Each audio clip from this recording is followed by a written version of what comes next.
শান্তির ধর্ম, মানবতার ধর্ম। আর এই ইসলাম ধর্মের অনুসারী আমরা যারা রয়েছি, আমাদের কাছে এই ইসলাম এমনিতে আসে নাই, অনেক ত্যাগ তিতিক্ষার বিনিময়ে এই শান্তিপ্রিয় ইসলাম আমরা কায়েম করেছি। বিশেষ করে দেখেন, আরবি বছরের প্রথম মাস, এটা শুরু হয় একটা হৃদয় বিদারক ঘটনা দিয়ে। এই কারবালার চেতনা নিয়ে প্রত্যেকটা ইমানদারের জীবন অতিবাহিত করা হয়। আবার আরবি বছরের শেষ মাস জিলহজ মাস, এটাও একটা অবিস্মরণীয় মাস, যেই মাসে আমরা কোরবানির বিধান পেয়েছি। একদিকে আমাদের আনন্দ, আরেক দিকে আমাদের বেদনা, কারণ এই কোরবানি তো এমনিতে আসে নাই।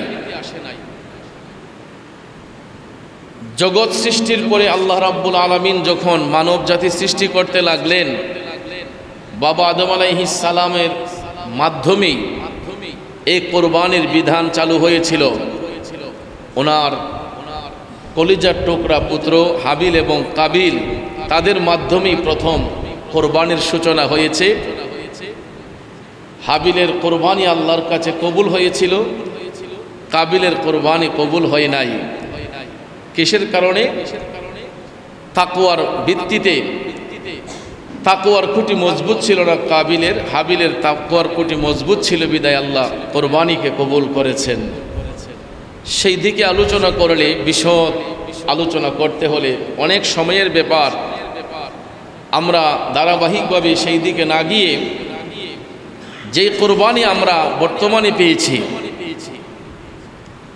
মিল্লাতা আবিকুম ইব্রাহিম, আমাদের মুসলিম মিল্লাতের আদি পিতা হজরতে বাবা ইব্রাহিম আলাইহিস সালামার সুন্নত হিসেবে আমরা এই কোরবানির বিধান পেয়েছি। যেখানে পশু কোরবানি হচ্ছে, সেখানে তো পশু কোরবানি হওয়ার কথা ছিল না। কারণ ইব্রাহিম আলাইহিস সালাম তিনি এমনই একজন আল্লাহর পয়গম্বর ছিলেন, উনি এই পৃথিবীতে আসার পরে যখন মা হাজেরা রাদিয়াল্লাহু তাআলা আনহার সাথে দাম্পত্য জীবন অতিবাহিত করছেন, করতে করতে করতে এমন একটা পর্যায়ে চলে আসলো, তাদের ঔরসে কোনো সন্তানাদি নেই।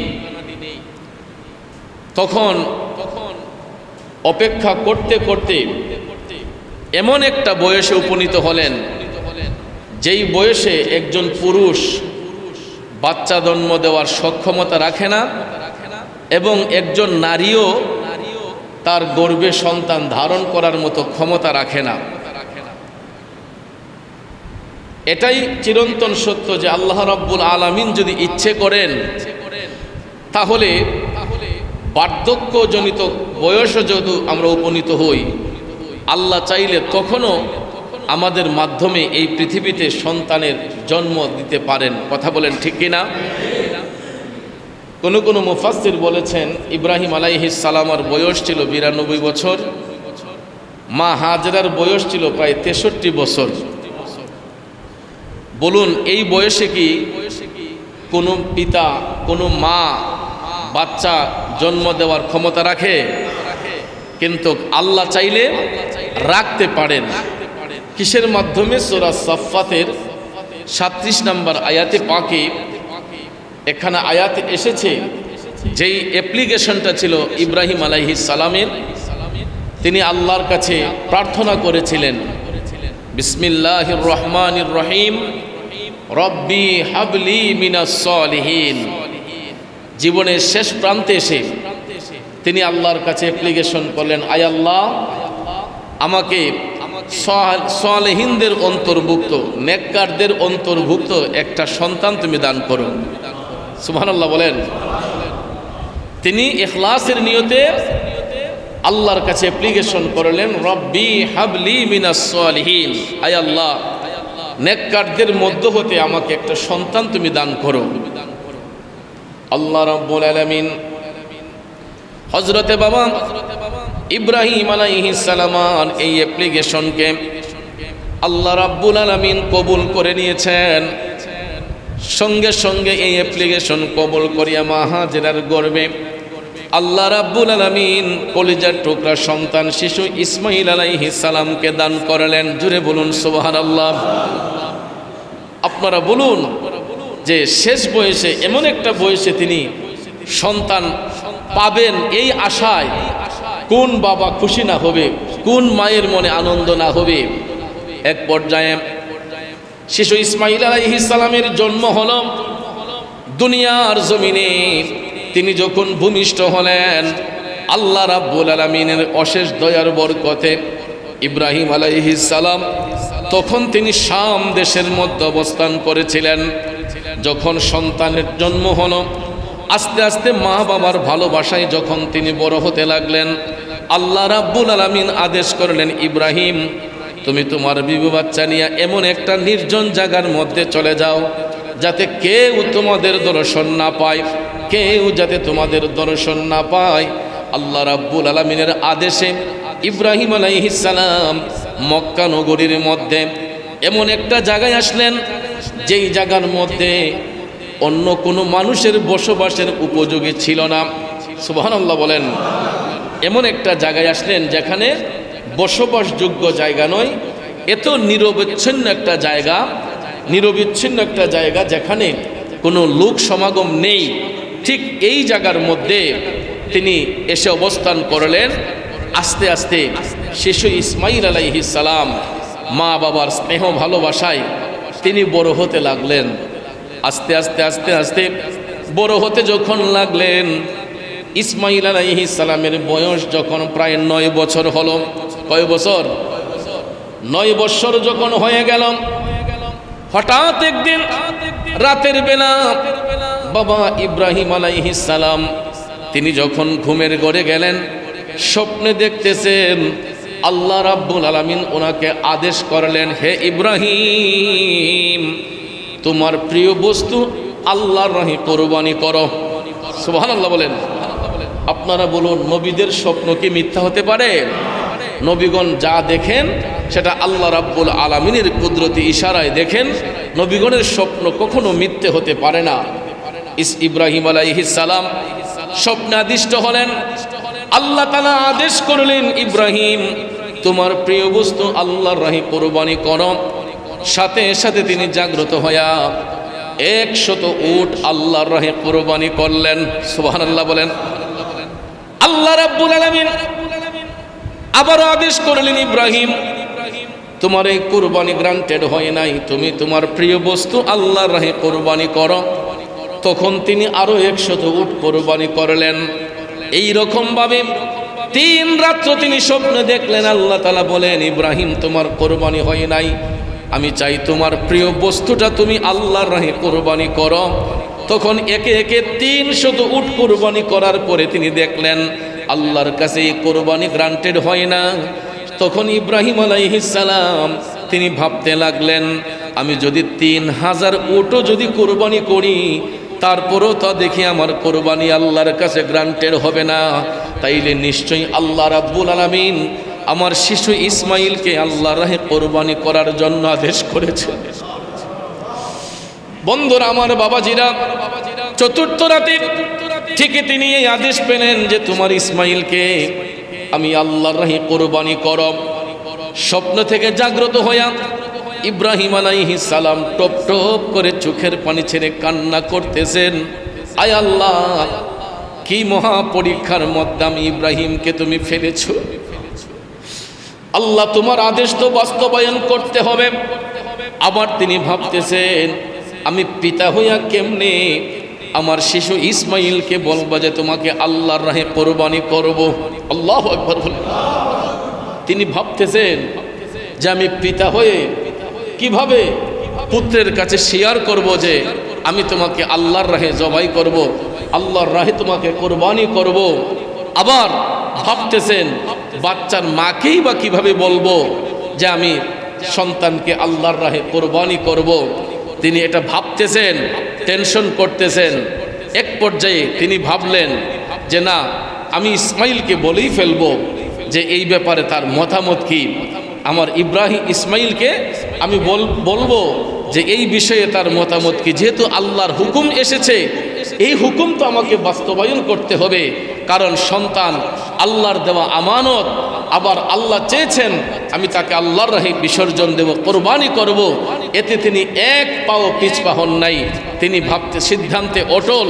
যেহেতু আল্লাহ চেয়েছেন, আল্লাহ দিয়েছেন, আবার আল্লাহ চেয়েছেন, অবশ্যই আমি ইসমাইলকে আল্লাহর রাহে কোরবানি করব। জোরে বলুন না সুবহানাল্লাহ। এক পর্যায়ে তিনি শিশু সন্তান ইসমাইল আলাইহিস সালামকে ডাইকা একটা নির্জন জায়গার মধ্যে নিয়ে গেলেন। ইব্রাহিম আলাইহিস সালাম আপন পুত্র শিশু ইসমাইলকে ডেকে বলতেছেন, হে ইসমাইল বাবা, তোমার সঙ্গে একটা পরামর্শ করতে চাই। তখন তিনি সন্তানকে ডেকে বললেন, ইসমাইল, আমি স্বপ্নে আদিষ্ট হয়েছি আল্লাহ রাব্বুল আলামিনের চান তোমাকে আল্লাহর রাহে কোরবানি করি, এই ব্যাপারে তোমার মতামত কি? সুবহানাল্লাহ কোন। এই ব্যাপারে তোমার মতামত কি? ভাইয়ের আমার, বন্ধুরা আমার, ইব্রাহিম আলাইহিস সালাম কলিজার টুকরা সন্তানকে তিনি বলতেছেন যে আমি স্বপ্নে আদিষ্ট হয়েছি তোমাকে আল্লাহর রাহে কোরবানি করব, এই ব্যাপারে তোমার কি কোনো অভিমত আছে? তোমার মতামত আমি জানতে চাচ্ছি। দেখেন কেমন পিতার কেমন পুত্র। শিশু ইসমাইল আলাইহিস সালাম ডাক দিয়ে বলতেছে, আব্বা, যদি আল্লাহর পক্ষ থেকে হুকুম আসে তাইলে আপনি দেরি করছেন কেন? আল্লাহর হুকুম বাস্তবায়ন করার জন্য আপনি আপনি একটু পিছপা হবেন না। আপনি সর্বরকম প্রত্যেক পদক্ষেপ গ্রহণ করুন, অবশ্যই আপনি আমাকে ধৈর্যশীলদের অন্তর্ভুক্ত পাবেন। সাতাজাদুনি ইনশাআল্লাহ, অবশ্যই আপনি আমাকে ধৈর্যশীলদের অন্তর্ভুক্ত পাবেন। আপনি আল্লাহর হুকুম বাস্তবায়ন করতে একটুও পিছপা হবেন না, একটু আপনি পিছপা হবেন না। অবশ্যই যদি আল্লাহর পক্ষ থেকে আদেশ আসে আপনি আমাকে ধৈর্যশীলদের অন্তর্ভুক্ত পাবেন। ইব্রাহিম আলাইহিস সালামের চেতনাটা একটু মজবুত হলো, যাক আমার পুত্র যেহেতু রাজি আছে তাইলে আমার কাজ সহজতর হবে। তখন তিনি ভাবলেন যে মা হাজেরাকে আমি কিভাবে বলবো যে তোমার সন্তানকে আমি কোরবানি করে ফেলবো। তখন ভাইয়ার আমার, তিনি ভাবলেন যে না, এইভাবে বলা যাবে না, কারণ ইসমাইলকে মার কাছ থেকে অনেকটা দূরে নিয়ে যেতে হবে, তার মায়ের চোখের সামনে থেকে অনেকটা দূরে নিতে হবে। যদি মা হাজেরা জানতে পারে যে আমি তাকে কোরবানি করব, তখন হাজেরা এই কোরবানি করতে গিয়ে আমাকে বাধা প্রদান করতে পারেন। তখন ভাইয়ার আমার, আমি সংক্ষেপ করে বলে যাচ্ছি সময়ের দিক বিবেচনা করে। তো ইব্রাহিম আলাইহিস সালাম ওনার সহধর্মিনী হাজেরা রাদিয়াল্লাহু তাআলা আনহাকে গিয়ে বললেন যে ইসমাইলকে সুন্দর করে সাজিয়ে দাও, তাকে নিয়ে আমি একটু বেড়াতে যাব। সুবহানাল্লাহ বলেন। হাজেরা, ইসমাইলকে সাজিয়ে দাও, আমি তাকে নিয়ে বেড়াতে যাব। এই কথা বলার পরে বাবার সাথে সন্তান যাবে, মার তো কোনো আপত্তি থাকতে পারে না, ঠিক না ঠিক? মার কোনো আপত্তি থাকতে পারে না। সাথে সাথে মা হাজেরা কলিজার টুকরা সন্তান শিশু ইসমাইল আলাইহিস সালামকে সুন্দর করে পোশাক পরিধান করে সুগন্ধি লাগিয়ে তিনি দিয়ে দিলেন ইব্রাহিম আলাইহিস সালামের কাছে, যাও বাপ বেটা গিয়ে বেরিয়ে আসো, বেড়াতে যাও, তোমরা বেরিয়ে আসো। তখন ইসমাইল আলাইহিস সালাম ওনার পিতার সঙ্গে তিনি রওনা হইলেন অনেকটা দূর, যেখানে কোনো কাক পাখিও নেই, কোনো মানুষের চিহ্ন থাকবে দূরের কথা, কোনো পশু পাখির দেখারও কোনো কায়দা নাই, এমন একটা নির্জন জায়গার মধ্যে নিয়ে গেলেন, যেই জায়গাটা বর্তমানে মিনা নামে পরিচিত। সুবহানাল্লাহ বলেন। যেই জায়গাটা মিনা নামে পরিচিত। ভাইয়ার আমার, সঙ্গে সঙ্গে ইব্রাহিম আলাইহিস সালাম কলিজার টুকরা সন্তানকে নিয়ে তিনি যখন ঘর থেকে বের হলেন, ঠিক ওই মুহূর্তে ইসলামের চিরশত্রু শয়তান প্রথমে ইব্রাহিম আলাইহিস সালামকে ধোঁকা দেওয়ার জন্য ইব্রাহিম আলাইহিস সালামকে গিয়ে বলতেছে যে ইব্রাহিম, তুমি কেমন বাবা হইলা? তুমি স্বপ্নে দেখেছো ছেলেকে কোরবানি করো, জবাই করো, আর তুমি বাস্তবে তাই করবা? তুমি পিতা হইয়া এই কাজটা কিভাবে করতে পারো? তোমার ছেলেকে জবাই করবা, তুমি ছেলের মার কাছে কি জবাব দিবা? তুমি কি জন্য তোমার ছেলেকে জবাই করতে প্রিপারেশন নিয়েছো? যখন শয়তান এই রকম প্ররোচনা দিতে লাগলো, ইব্রাহিম আলাইহিস সালাম তখন চিৎকার মেরে বলে উঠলেন আল্লাহু আকবার। আল্লাহু আকবার বলার সাথে সাথে শয়তান আর প্রশ্রয় পায় নাই, কারণ এটা এমন একটি শক্তিশালী অস্ত্র, যেই অস্ত্রটা মুমিনদের জবান থেকে বের হলে শয়তান পলায়ন করতে বাধ্য হয়ে যায়, শয়তান দূরীভূত হয়ে গেল। যখন প্রশ্রয় পায় নাই, ইব্রাহিম আলাইহিস সালাম আল্লাহু আকবার ধ্বনি দেওয়ার সাথে সাথে এখান থেকে শয়তান পলায়ন করলো। তখন ভাবলো যে না, আমি তার কাজে বাধা দিতেই হবে। এখন হাজেরাকে গিয়ে বলে দেব যে তোমার ছেলেকে কোরবানি করার জন্য নিয়ে যাচ্ছে। ভাইয়ের আমার, ইসলামের চিরশত্রু শয়তান মা হাজেরা রাদিয়াল্লাহু তাআলা আনহার কাছে এসে বলতেছে যে হাজেরা, তুমি কেমন মা, জীবনের শেষ প্রান্তে এসে একটা সন্তান লাভ করেছো, আর তুমি তোমার সন্তানটাকে নিজের হাতে সাজিয়ে দিলা। তোমাকে ধোঁকা দিয়েছে ইব্রাহিম, তোমার ছেলেকে জবাই করার জন্য নিয়ে যাইতেছে। সে নাকি স্বপ্নে আদিষ্ট হয়েছে তোমার ছেলেকে কোরবানি করবে। মা হাজেরা তখন চিৎকার মেরে বলে উঠলেন আল্লাহু আকবার। আল্লাহু আকবার যখন তিনি বললেন, তখন শয়তান এখনো প্রশ্রয় পায় নাই। মা হাজেরা ভাবতেছেন যে তার বাবা তো কখনো সন্তানকে জবাই করতে পারে না। তখন তিনি এটাও বললেন, যদি আল্লাহর হুকুমে হয়ে থাকে তাহলে এই ব্যাপারে আমি হাজেরারও কোনো দ্বিমত নাই।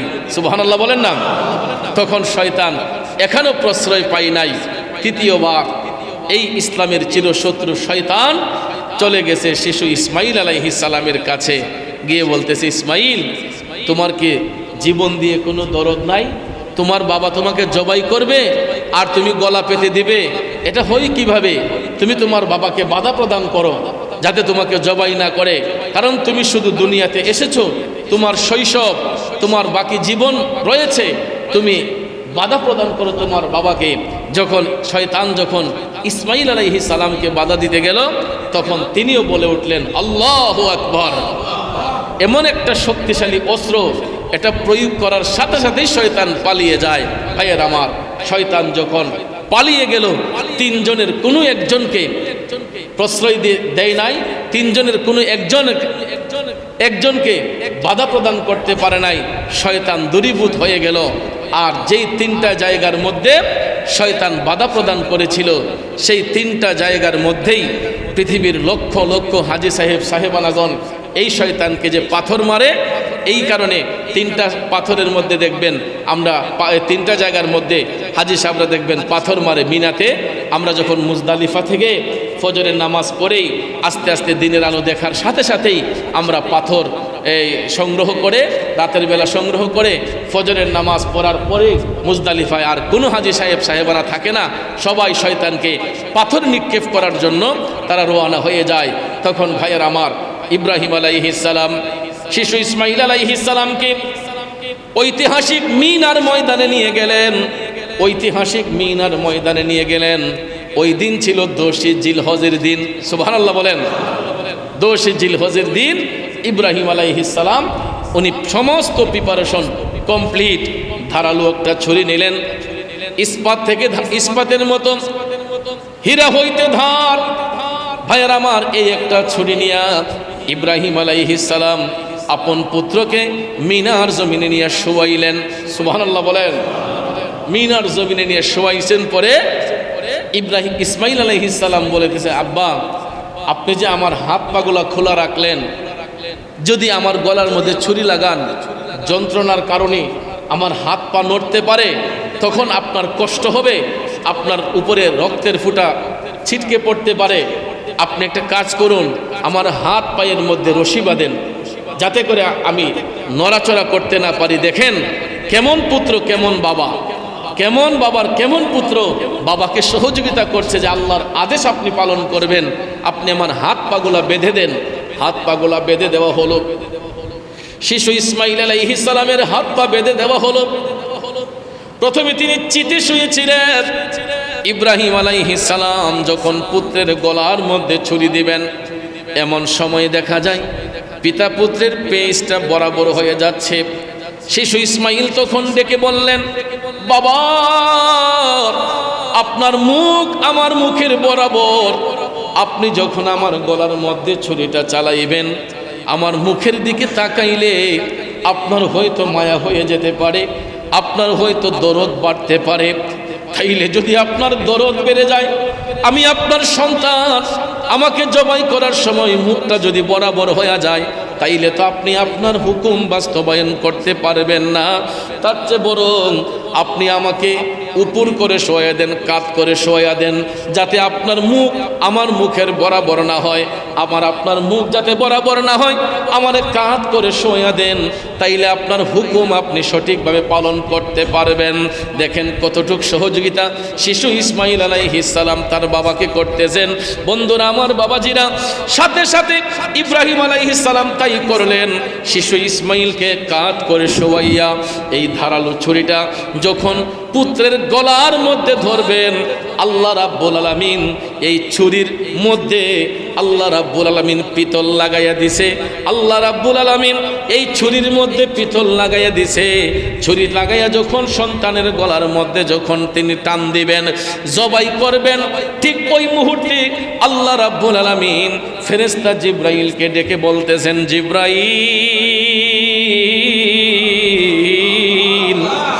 ও জিবরাইল, তাড়াতাড়ি যাও, জান্নাত থেকে একটা দুম্বা নিয়ে হাজির হয়ে যাও।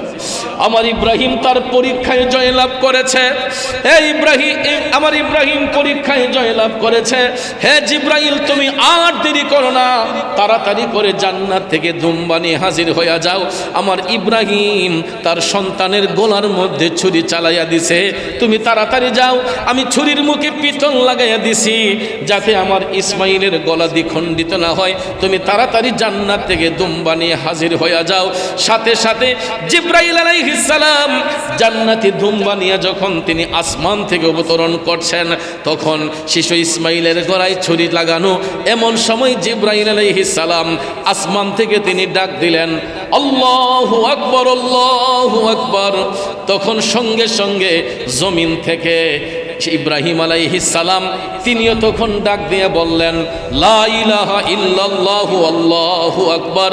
সঙ্গে সঙ্গে ইব্রাহিম যখন এই কথা বললেন, শিশু ইসমাইল বলতেছেন, ওয়ালিল্লাহিল হামদ, আল্লাহু আকবার বলেন।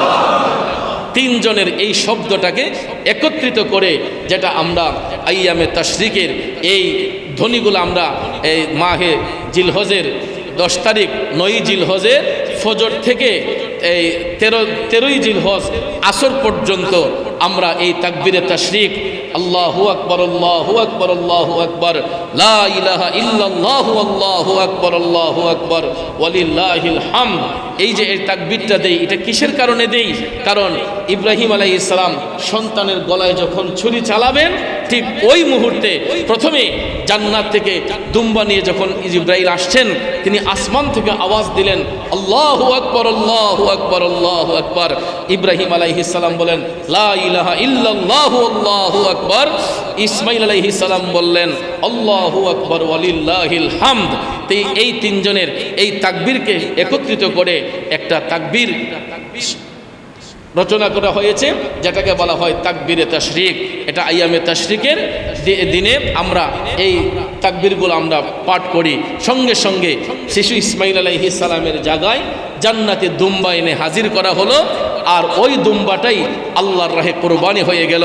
ভাইয়ার আমার, বন্ধুরা আমার, পুরস্কার স্বরূপ তখন আল্লাহ আদেশ করলেন, জিবরাইল বলে দাও যে এই কোরবানি আল্লাহর কাছে গ্রান্টেড হয়েছে, ইব্রাহিমের কোরবানি গ্রান্টেড হয়েছে, যেই কারণে এই জান্নাতি দুম্বা, এই দুম্বার গোশত তারা যেন ভক্ষণ করে কিয়ামত পর্যন্ত।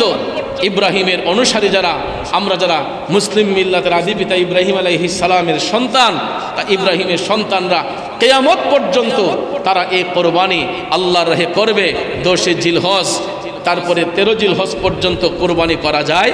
এটা ফুকাহে কেরাম জায়েজ করেছেন। শুধু 10 জিলহজ নয়, কোরবানির আরও 2-3 দিন আমরা কোরবানি করতে পারি আল্লাহর রাহে। এটা করলে আমাদের ওয়াজিব আদায় হয়ে যায়। তো এই জন্য ভাইয়ের আমার, চিন্তা করে দেখেন, এই যে কোরবানি, এটা ছিল মানুষ জবাইয়ের মাধ্যমে। শিশু ইসমাইল আলাইহিস সালামকে জবাই করার মাধ্যমে আমরা পশুর বিধান পেয়েছি, পশু কুরবানির বিধান পেয়েছি। আজকাল এই পশু জবাই নিয়ে আমাদের মধ্যে প্রতিযোগিতা হয়। আমরা তো ইখলাসের নিয়তে, আল্লাহ তো বলেছেন যে আমার কাছে কুরবানির রক্ত মাংস কিছুই পৌঁছায় না, বরঞ্চ তোমাদের মধ্যে যত কুপ্রবৃত্তি আছে, যত শয়তানি ওয়াসওয়াস আছে, এটাকে ত্যাগ করার মাধ্যম হলো কুরবানি।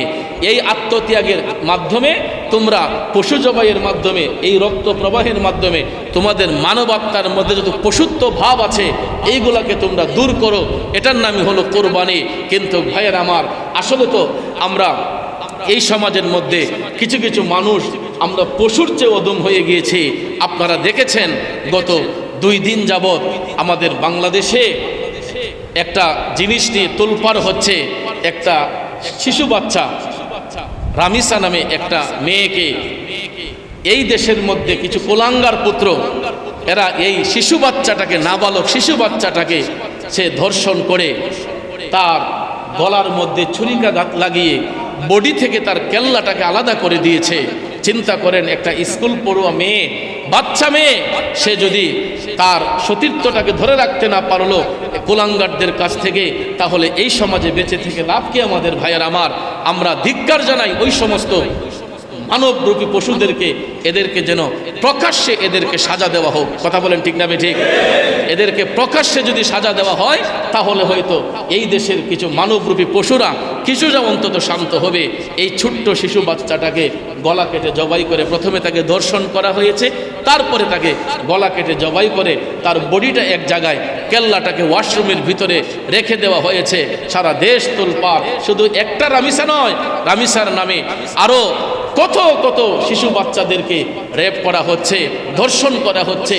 এই সব দেশ থেকে যদি এই সমস্ত অন্যায় অত্যাচার দূর না হয়, আমরা তো পশুর চৌদম হয়ে যাচ্ছি। কথা বলেন ঠিক না ঠিক? এই জন্য এই কোরবানি আমাদের সামনে, আমাদের মানবাত্মার মধ্যে যত পশুত্ব ভাব আছে, আমরা যেন কোরবানির পশুর মাধ্যমে এইগুলা যেন আমরা ত্যাগ করে আমরা নিজেকে শুদ্ধ করতে পারি। আর বিশেষ করে ভাইয়ার আমার, কোরবানির গোশত তো খাবেনই, কিন্তু এই কোরবানির গোশতটা নিজে খাবার চেষ্টা করবেন না। আর হারাম টাকা দিয়ে কোরবানির দেওয়ার কোনো প্রিপারেশন দিবেন না।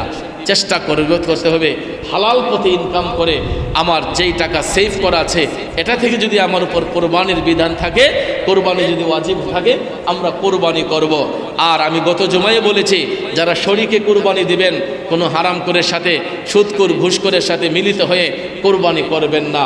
প্রয়োজন হলে আপনি খাসি জবাই করে কোরবানি করেন, এরপর আপনার এবিলিটি না থাকলে খাসি দিয়ে করেন, এরপরও কোনো হারাম করের সাথে একত্রিত হয়ে কোরবানি করবেন না। আর কোরবানির গোশত দেখে গরু কিনবেন না। দেখতে হবে গরুটা সুন্দর কিনা, মোটা তাজা কিনা, দেখতে মায়া হতে হবে, দেখতে সুন্দর হতে হবে, নিখুঁত একটা আজে প্রাণী, দেখতে যেটার প্রতি দরদ হয়, মায়া হয়, এই রকম পশু দেখে আমরা ক্রয় করব।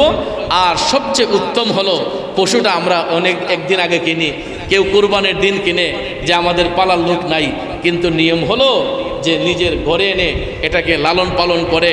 এই গরুটাকে যদি আপনি নিজের ঘরে আইনা লালন পালন করেন, পশুটাকে লালন পালন করেন, তখন এটার প্রতি একটা দরদ হয়, মায়া হয়। আর মায়ার জিনিসটাই আল্লাহর রাহে কোরবানি করান, এটা হলো উত্তম। তারপর আমরা অনেকে বাসা বাড়িতে থাকি, শহরে থাকি, আমাদের পরিস্থিতি এরকম থাকে না যে কে এটাকে লালন পালন করবে, দেখাশোনা করবে। এই জন্য আপনারা একদিন আগেও যদি কিনেন, কোরবানির দিনেও যদি কিনেন, অসুবিধা নেই, কিন্তু পশুটা দেখতে সুন্দর হতে হবে। দিয়ে ক্রয় করবেন, দেখতে যাতে মায়া হয়, দেখতে যাতে সুন্দর লাগে, এই রকম একটা পশু আমাদের এবিলিটি অনুসারে আমরা ক্রয় করব। আর গোশতগুলোকে 3 ভাগে বন্টন করব। আমি 2 মিনিট সময় বেশি নিচ্ছি, যেহেতু আমরা কোরবানির আলোচনার সামনে নাও আসতে পারে। আপনাদের কি কষ্ট হচ্ছে? তে কোরবানির পশুর গোশতটাকে আমরা সাধারণত 3 ভাগে ভাগ করে নেই। 3 ভাগে ভাগ করে আমরা একটা ভাগ এতিম, অসহায়, দরিদ্র মানুষের মধ্যে বন্টন করি, আরেকটা ভাগ আমরা আমাদের আত্মীয় স্বজন, শুভাকাঙ্ক্ষী যারা আছে তাদেরকে আমরা বন্টন করি, আর আরেকটা ভাগ আমরা নিজেদের জন্য রেখে দেই। এখন প্রশ্ন হলো যে হুজুর, আমি যদি না দিই, না দিলে আপনি নাও দিতে পারেন, কিন্তু আমাদের কোরবানিটা কতটুকু গ্রান্টেড হবে এটা একমাত্র আল্লাহ তাআলাই ভালো জানেন। আপনি যদি মনে করেন যে পুরাটাই আপনার ফ্রিজে ভরে রাখবেন আর আপনার একজন প্রতিবেশী কষ্ট পাক, এটা আপনার দেখার বিষয় নয়, এটা হলো আপনার বিবেক। কিন্তু উচিত হলো যে আমাদের পাড়া প্রতিবেশীতে অনেক গরিব অসহায় মানুষ আছে যারা একটু গোশত ক্রয় করার ক্ষমতা নাই, 1 কেজি গোশত কিনে খাওয়ার ক্ষমতা নাই। এখন আমার সামর্থ্য আছে, আমি যদি মনে করি যে না, আমার একটা অংশ কোরবানির গোশতের একটা অংশ আমি আমার পাড়ার অসহায় ভাইদেরকে দান করব, আমি আমার গরিব মানুষদেরকে দেব, আমার আত্মীয় স্বজন গরিব, আমার অমুক ভাই কোরবানি দেয় নাই, আপনি 5 কেজি 2 কেজি গোশত যদি ওনার বাড়িতে পাঠান, এটার দ্বারাতে আত্মীয়তার সম্পর্কটা মজবুত হয় এবং আপনার কোরবানিটাও আল্লাহর কাছে গ্রান্টেড হয়। এই জন্য চেষ্টা করতে হবে আমাদের পশুর গোশতগুলা, কোরবানির গোশতগুলা আমরা নিজেরাই রাখবো না, পারলে সবাইকে বন্টন করে দিয়ে এই গোশত আমরা নিজেরা গ্রহণ করব, ভক্ষণ করব। কারণ সামর্থ্যবান ব্যক্তি শুধু কোরবানির পশুর গোশত কেন, আমরা তো প্রতিনিয়ত 1 কেজি 5 কেজি 10 কেজি গোশত কিনে খাওয়ার সামর্থ্য আল্লাহ তাআলা অনেককে দিয়েছে। কিন্তু যাদের এবিলিটি নেই, এই ওসিলায় আমরা যেন আমাদের কোরবানির পশুর গোশতগুলা সবার মধ্যে সমঝোতার মাধ্যমে বন্টন করি, কখনো রাগান্বিত হবেন না। আর আরেকটা জিনিস হলো যে কোরবানির পশুর গোশত আমরা অনেক সময় দেখা যায় যারা এই কুরবানি করেন 4 জন 5 জন 10 জন আইসা বৈশা গরুটাকে কাইটা দিয়া আওয়া যায়, কিন্তু নিয়ম হলো যে যারা আপনার গোশতটা কেটে দিবে তাদেরকে পারিশ্রমিক দিবেন। তাদেরকে কি দিবেন? পারিশ্রমিক দিবেন। আপনি গোশতের বদলতে যে আমি গোশত দিব, গরুর গোশত দিয়ে দেব, এটার দ্বারা কিন্তু কোরবানির হক আদায় হবে না। কারণ একজন ভদ্রলোক আপনাকে সহযোগিতা করছে, এটা মানবতা প্রকাশ করেছে, কিন্তু তাকে নিয়ম হলো সে যে পরিশ্রম করেছে তাকে পারিশ্রমিক দিবেন। যতটুকু আপনার সামর্থ্য আছে, 100 টাকা দেন, 500 টাকা দেন, তাকে সামর্থ্য অনুসারে তাকে কিছু নজরানা দিবেন। এরপরে আপনার অংশ থেকে আপনি যদি মনে করেন যে ভাইটা আমার গরুটা কেটে দিয়েছে, তাকে 1 কেজি গোশত দিয়ে দেই, এটা ভিন্ন বিষয়। কিন্তু যে গরু কাইটা দিল বিনিময়ে গোশত দেব, এটার দ্বারা কিন্তু কোরবানির হক আদায় হয় না। ওই দিকে আমাদেরকে একটু দৃষ্টিপাত রাখতে হবে। আর আরেকটা কথা হলো, কোরবানির গোশতের এই কোরবানির যেই পশু জবাই করি, এটার যে বজ্রগুলো আছে, এটা আমরা যেখানে সেখানে ফেলবো না। যেহেতু আপনারা শহরতলিতে থাকেন, এটা পরিবেশ দূষণ হয়। এমনিতেই হাম ভাইরাসে আমাদের দেশে অনেক বাচ্চা শিশু এরা অকালে দুনিয়া থেকে বিদায় হয়ে যাচ্ছে। আর এই সমস্ত বজ্রের কারণে আমাদের অনেক দূষিত ভাইরাস আক্রান্ত হতে পারে। এই জন্য আমরা সবাই নিজ নিজ দায়িত্বে যারা পশু জবাই করবেন, এই বর্জ্যগুলা ময়লাগুলা নির্দিষ্ট একটা ডাস্টবিনে আমরা ফেলে দেব, যাতে আমাদের পরিবেশ দূষণ না হয়, পরিবেশ যাতে নষ্ট না হয়, আমরা সেই দিকে দৃষ্টিপাত রাখবো। আল্লাহ রাব্বুল আলামিন যেন আমাদের সবার কোরবানিকে যেন কবুল করেন। যারা দিতে পারেন নাই, আল্লাহ যেন তাদেরকে দেওয়ার তৌফিক দান করেন, আমরা সবাই বলি আমিন। আর বিশেষ করে শিশু দর্শন হত্যাকাণ্ড ও নৈরাজ্যের প্রতিবাদে মানববন্ধন ও প্রতিবাদ সমাবেশ দুর্জয় মোড়, ভৈরব বাসস্ট্যান্ড, ভৈরব, কিশোরগঞ্জ। এটা কখন? নামাজ শেষে এই প্রতিবাদ সভায় আপনারা উপস্থিত থাকবেন, যাতে এই দেশে আর কোনো মায়ের বুক শূন্য না হয়, কোনো বাবার বুক শূন্য না হয়। আর বিশেষ করে আমাদের মসজিদে আগামী বৃহস্পতিবার পবিত্র ঈদুল আজহার নামাজ সকাল 7টায়, নাকি 7:30টায়, সকাল 7:30টায় অনুষ্ঠিত হবে। যারা পড়তে ইচ্ছুক চলে আসবেন। আল্লাহ পাক